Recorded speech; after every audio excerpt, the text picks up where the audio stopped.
नमस्कार। प्रादेशिक समाचार दर्शन के आज के अंक में आप सभी का स्वागत है। इस कार्यक्रम के जरिए हम आपको पिछले एक सप्ताह में प्रदेश भर में हुए महत्वपूर्ण आयोजनों की जानकारी देते हैं। आइए इस कार्यक्रम की शुरुआत करते हैं। देश के सबसे स्वच्छ शहर इंदौर में 3 दिवसीय प्रवासी भारतीय दिवस सम्मेलन के 17वें संस्करण का रविवार कल आगाज हुआ। आज प्रधानमंत्री नरेंद्र मोदी ने सम्मेलन का औपचारिक शुभारंभ किया। सम्मेलन में 70 देशों के 3,500 से अधिक प्रवासी भाग ले रहे हैं। इस अवसर पर केंद्रीय सूचना प्रसारण और खेल और युवा मामलों के मंत्री अनुराग सिंह ठाकुर की पत्रकार वार्ता के कुछ अंश आपको सुनाते हैं। 5% जीडीपी की विकास दर रही, ये अपने आप में दुनिया की बड़ी इकोनॉमीज में से सबसे ज्यादा तेजी से भारत। दूसरा, जिस तरह से इन्वेस्टमेंट भारत की ओर आ रही है, वो अपने आप एक बड़ा आकर्षण का केंद्र भारत कोविड के समय भी बना और अब भी है।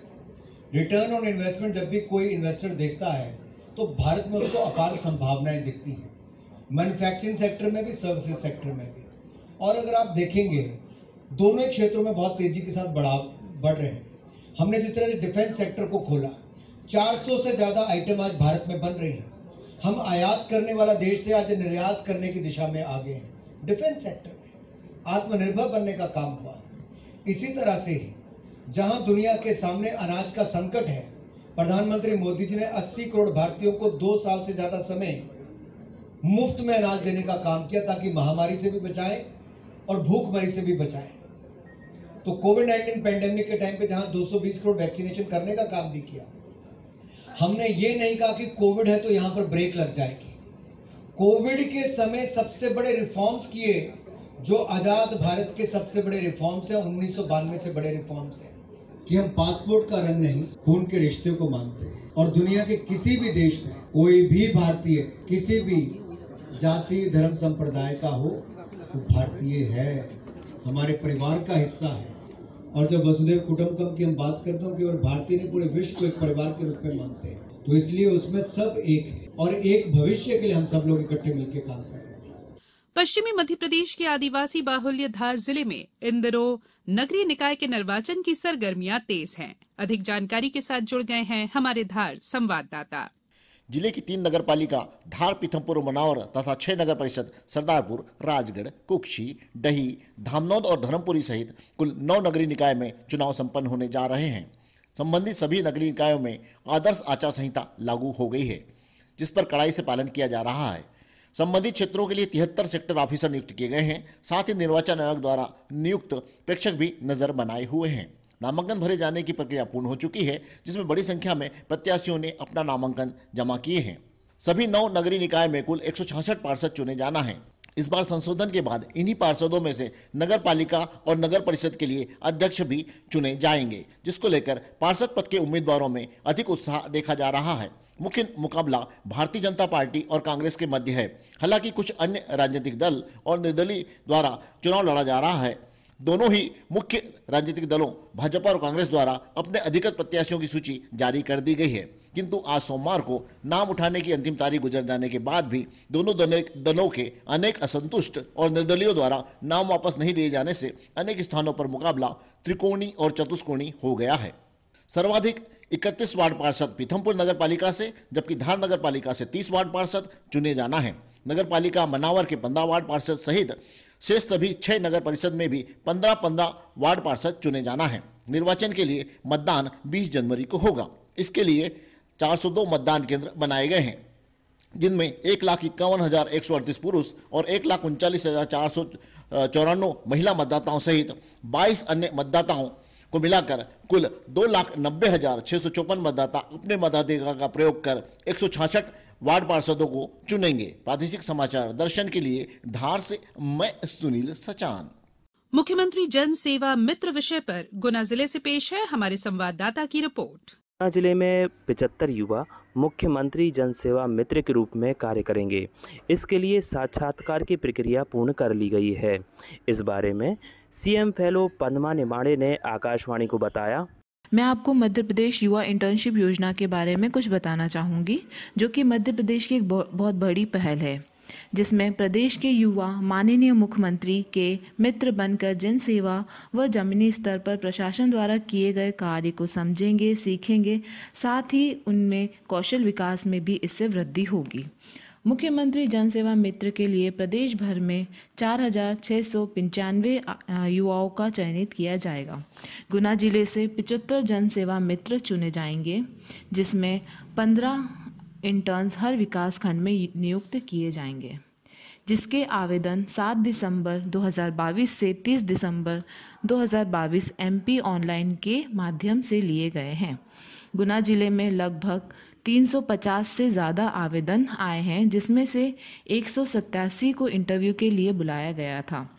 इंटरव्यू दिनांक 4 जनवरी 2023 से 7 जनवरी 2023 तक PG कॉलेज गुना में आयोजित किए गए थे, जिसमें युवाओं ने बहुत उत्साह के साथ अपनी भागीदारी दी। दमोह जिला अस्पताल को MQS सर्टिफिकेट मिला है। इसी के बारे में ज्यादा जानकारी के साथ जुड़ गए हैं हमारे दमोह संवाददाता। इसके लिए NQS की टीम ने पिछले साल दिसंबर माह में जिला अस्पताल का निरीक्षण किया था, जिसकी ऑडिट रिपोर्ट पर जिला अस्पताल को यह सौगात मिली। कलेक्टर S कृष्ण चैतन्य ने कहा, ये बहुत खुशी की बात है कि हम लोगों की हॉस्पिटल जो है, जिले की हॉस्पिटल जो है वो जो स्टैंडर्ड्स मीट कर रही है और हम लोग जो है वो सेवाएं जैसे शासन से निर्धारित गाइडलाइन हो या लक्ष्य हो उसके अनुसार जो है वो प्रोवाइड कर पा रहे हैं। अस्पताल प्रबंधन का मानना है कि आम जन के लिए बेहतर स्वास्थ्य सुविधाएं देने के लिए अब और भी कदम उठाए जाएंगे। प्रादेशिक समाचार दर्शन के लिए दमोह से मैं अनिल जैन।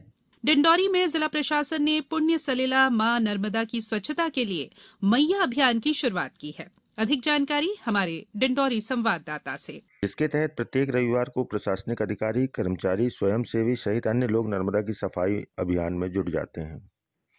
गौरतलब है कि उद्गम के बाद डिंडौरी पहला नगर है जहां से नर्मदा निकलती है और यहां पर नर्मदा नदी के लिए शुरू किया गया यह अभियान पूरे नर्मदा क्षेत्र के लिए एक बड़ी शुरुआत हो सकती है।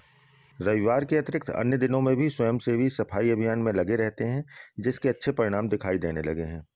इसके साथ ही नगर में सीवर लाइन का काम जहां तेजी से चल रहा है, वहीं नर्मदा में नालों के माध्यम से मिलने वाले ठोस कचरे को रोकने के लिए जाली लगा नियमित साफ सफाई की जा रही है। प्रशासनिक प्रयासों के अलावा आम जन को सफाई के लिए प्रेरित किया जा रहा है, जिससे नर्मदा सफाई का काम नियमित होता रहे। प्रादेशिक समाचार दर्शन के लिए डिंडौरी से लक्ष्मी नारायण अवधिया। नागरिकों में आपसी सहभागिता बढ़ाने और समाज में उत्सव धर्मिता कायम रखने के उद्देश्य से देवास जिले में 14 जनवरी से आनंदोत्सव का आयोजन किया जा रहा है। विस्तार से जानकारी दे रहे हैं हमारे देवास संवाददाता।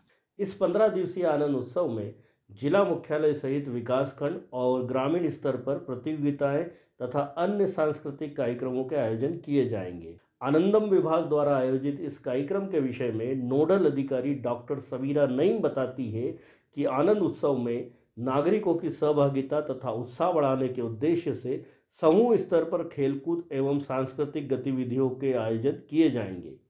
आनंद उत्सव की मूल भावना प्रतिस्पर्धा नहीं बल्कि सहभागिता होगी। इसी लक्ष्य को लेकर आनंद उत्सव में विभिन्न स्तरों पर उत्सव का आयोजन किया जाएगा। आनंद उत्सव के तहत 14 से 24 जनवरी तक नगरीय क्षेत्रों में खेलकूद एवं सांस्कृतिक गतिविधियों के आयोजन होंगे, जबकि 24 से 28 जनवरी तक विकासखंड स्तर पर कार्यक्रमों के आयोजन होंगे। इसी तरह जिला स्तर पर भी कार्यक्रमों के आयोजन होंगे। इन कार्यक्रमों में जनप्रतिनिधियों के साथ वरिष्ठ जन और आम नागरिक भी सामूहिक रूप से सहभागिता करेंगे। प्रादेशिक समाचार दर्शन के लिए देवास से नितिन गुप्ता। खेलो इंडिया यूथ गेम्स की मेजबानी इस बार मध्य प्रदेश कर रहा है। ग्वालियर में भी कुछ कार्यक्रम होने हैं। 31 जनवरी से 10 फरवरी तक हॉकी, बैडमिंटन, जिम्नास्टिक और मार्शल आर्ट कलरीपट्टू प्रतियोगिताएं ग्वालियर में होंगी। अधिक जानकारी हमारे संवाददाता से। हाल ही में संभाग आयुक्त दीपक सिंह और अतिरिक्त पुलिस महानिदेशक D श्रीनिवास वर्मा ने LNIPE एवं कंपू खेल परिसर पहुंचकर तैयारियों का जायजा लिया। इस अवसर पर संभाग आयुक्त श्री सिंह ने संबंधित अधिकारियों को निर्देश दिए कि खेलो इंडिया यूथ गेम्स के तहत आयोजित होने जा रही सभी खेल प्रतियोगिताओं की व्यवस्थाएं अंतर्राष्ट्रीय मानकों के अनुरूप और उच्च कोटि की होनी चाहिए। उन्होंने LNIP के कुलपति प्रोफेसर विवेक पांडे व जिला खेल अधिकारी से कहा कि इन सभी खेल प्रतियोगिताओं की सभी व्यवस्थाओं को समय सीमा में पूरा कराएं। खेलो इंडिया यूथ गेम्स की तैयारियों के बारे में आकाशवाणी से चर्चा करते हुए जिला खेल अधिकारी जोसेफ बक्सला ने बताया। ग्वालियर जिले में 4 खेल आयोजित हो रहे हैं, हॉकी, बैडमिंटन, जिम्नास्टिक और कलारी पैटू, जो कि 31 तारीख से बैडमिंटन प्रारंभ होगा और 4 तारीख से हॉकी और 1 फरवरी से 5 फरवरी तक जिम्नास्टिक और 8 से 10 फरवरी तक कलारी पैटू का आयोजन। चूंकि 2 हमारे वेन्यू हैं, एक मध्य प्रदेश हॉकी स्टेडियम और LNIP, जिसमें पूरे देश के लगभग 1000 हमारे खिलाड़ी यहाँ पर पार्टिसिपेट करेंगे।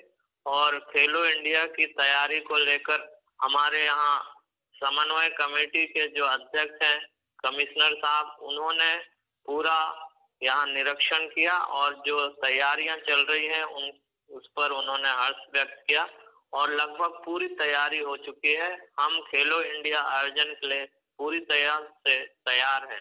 प्रादेशिक समाचार दर्शन के लिए ग्वालियर से नवीन श्रीवास्तव। पूरे प्रदेश के साथ ही नर्मदापुरम जिले में सर्दी का सितम जारी है। फिलहाल नर्मदांचल कड़ाके की ठंड के आगोश में है। अलह सुबह से गहरा कोहरा धुंध छा रही है। सूरज के दर्शन भी दोपहर में कुछ देर के लिए ही हो पा रहे हैं। उधर हिल स्टेशन पचमढ़ी में ठंड का असर सबसे ज्यादा देखने को मिल रहा है। यहाँ का तापमान 4 डिग्री तक जा पहुंचा। इधर मौसम विभाग ने आगामी कुछ दिनों में घने कोहरे का ऑरेंज अलर्ट जारी किया है। वहीं जिला प्रशासन को बढ़ती ठिठुरन को देखते हुए छोटे बच्चों के लिए स्कूल और आंगनबाड़ी में छुट्टी करनी पड़ी। और ब्यौरा दे रहे हैं हमारे नर्मदापुरम संवाददाता। नर्मदापुरम जिले में बर्फीली हवाओं के चलते शीतलहर का प्रकोप जारी है। अत्यधिक ठंड से जनजीवन पर सीधा असर हुआ है। हालात यह है कि लोग कपकपाने वाली ठंड से बचने के लिए दिन में भी अलाव और हीटर का सहारा ले रहे हैं। नर्मदापुरम जिले में खासतौर पर हिल स्टेशन पचमढ़ी में पारा 4 से 5 डिग्री तक कम हुआ है।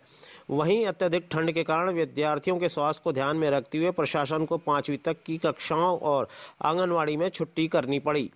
बहरहाल नर्मदापुरम, पचमढ़ी, सोहागपुर, पिपरिया, इटारसी, सिवनीमाल व सहित जिले भर में सुबह सुबह छा रहे घने कोहरे से आवागमन ज्यादा प्रभावित हुआ है। कुछ समय के लिए निकलने वाली हल्की धूप से लोगों को आंशिक रूप से राहत जरूर मिल रही है, लेकिन इस दौरान उन्हें गर्म कपड़ों का भी सहारा लेना ही पड़ रहा है। वहीं ठिठुरन के बीच मंदिरों में भी भगवान को कंबल, शॉल आदि गर्म कपड़े पहनाए जा रहे हैं। इधर अत्यधिक ठंड के चलते वृद्धों को भी दमा, अस्थमा की शिकायतें शुरू हो गई हैं। जिला अस्पताल सहित निजी अस्पतालों में भी सर्दी, खांसी और जुकाम के मरीजों की संख्या बढ़ रही है। चिकित्सकों ने बच्चों और बड़ी उम्र के लोगों को हर हाल में ठंड से बचने सभी संभव उपाय करने की सलाह दी है। साथ ही ठंड के कारण स्वास्थ्य पर प्रभाव पड़ने पर तुरंत नजदीकी स्वास्थ्य केंद्र में पहुंचकर चिकित्सीय सहायता लेने कहा गया है। प्रादेशिक समाचार दर्शन के लिए नर्मदापुरम से मैं तनुज तिवारी। प्रादेशिक समाचार दर्शन के आज के अंक में बस इतना ही। अगले सोमवार फिर आपसे मुलाकात होगी। तब तक के लिए नमस्कार।